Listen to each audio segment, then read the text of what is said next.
You know that movie Hook, where the guy has to go back and remember how to be Peter Pan by digging through all his old crap? That's often how I feel about going back to an old project that you wrote 6 months ago and trying to work your way through the code to remember what you were thinking at the time. With variable naming in particular, it can be a thing where you're trying to remember whether that was just a quick thing you gave it at the time or whether it changed, and there was never really much of a system in place. With CSS, I think the main reason people hate it, if they do, is they kind of feel like it's sort of loose and messy and it lacks any real structure other than the structure that you impose on it, which is why if you've got a good naming system, some sort of convention that you work from, you can start to make your CSS much more manageable, much more structured, and you feel a great deal more confidence that you're not going to create errors whenever you work on something. There are a series of issues. So first one is the way in which you describe your classes. If I have a class that's going to be called like green heading, like this, right, so there's an issue here that you've tied the word green in with what it does, which is sets the color to green. But later on, somebody else might actually say we want to use orange instead. But you've now got to try and find all the places where green is being used. It could kind of become a bit of a mess. Plus, you called it heading. So if somebody else wants to use that class on another thing which isn't a heading, you start to get mixed up. So you're not naming the thing correctly, really. You're giving it a class that sort of describes the properties within it. There's also just that simple hierarchical thing. So somebody else has also done a setting here for color red, which it's going to inherit from, but then you add another element in and now it's got two properties working on it because it's a green heading div. So now you create your own extra class, which is like div extra, which is going to do color green. And then the next time someone adds a new element, they need to now look at all the hierarchy of different things acting on it, work out how the cascade is going to influence, so they might need to overrule. Suddenly somebody throws an important in there, and now you need to battle that one. It seems like you're quite scared of going back to the code because of every time you're going to do battle with the selectors and try and one-up the others around it. The other thing is just naming. So here I've used hyphens, which seems like a safe go-to. Somebody else is going to use underscores. Then later on you kind of import some library which uses like some weird camel case structure or something which kind of uses some sort of series of IDs, and you get mixes from different developers. You start to get confused about why, because your brain is naturally looking for patterns. You're trying to look for reasons why people have chosen that.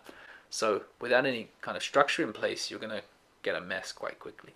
It's no wonder really that there is a lot of theories out there about the best way to structure your CSS. Some will start pointing towards CSS in JS. That's a whole separate chapter for another day. But a CSS naming convention is really just something you define a series of rules about how to write your code and about how to structure it so that you avoid some of those issues.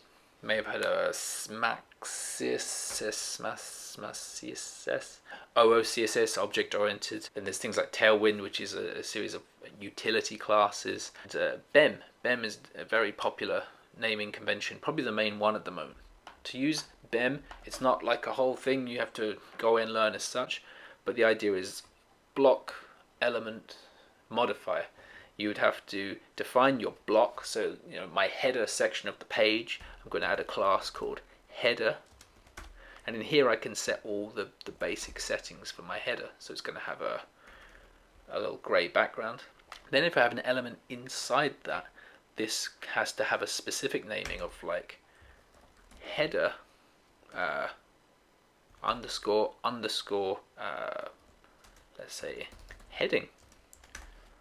And that's going to have my color. The point is, now you can safely work on that heading and change that heading without worrying that you'll change a heading in another section. You know it's the header heading because the naming convention at a glance is very quick and easy to make sense of. I can add another thing, header button with a green background. And again, you can see that these two elements are part of the header block. If I have a different button though, so I also need the highlighted button to get people to click on, that's a modification on that default button style. So I'm going to have a header button dash active, and this is going to have some extra setting to it. So here you are again making a distinction between, is it a different element or is it more of a modification on the existing element?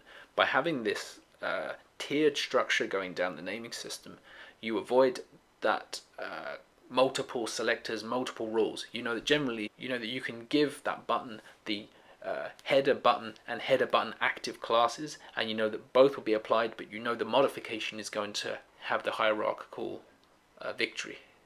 The other thing too is, if you're using something like a preprocessor which has nesting, you can rewrite it in a simple way like this using the ampersand. I've got my header block, which I now know contains all this CSS, and within it you can just extend to heading, button, and within button here I can just extend its modifiers. So even at a glance you can see which sections pertain to which particular styles, and you can see which elements exist on those, which modifications.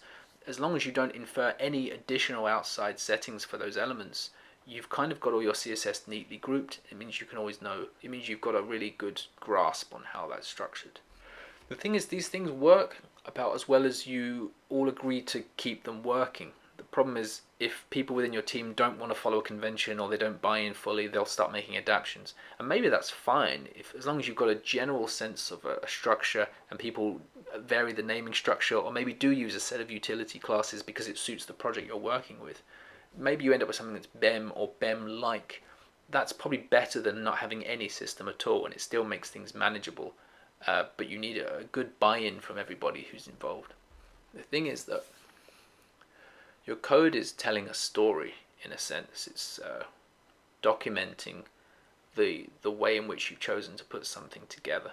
And you want that story to be cohesive and clear. You want something that's very easy to make sense of, otherwise it's a mess. Anyway, that's a really simple rundown of naming conventions. Let me know what you think. Cheers!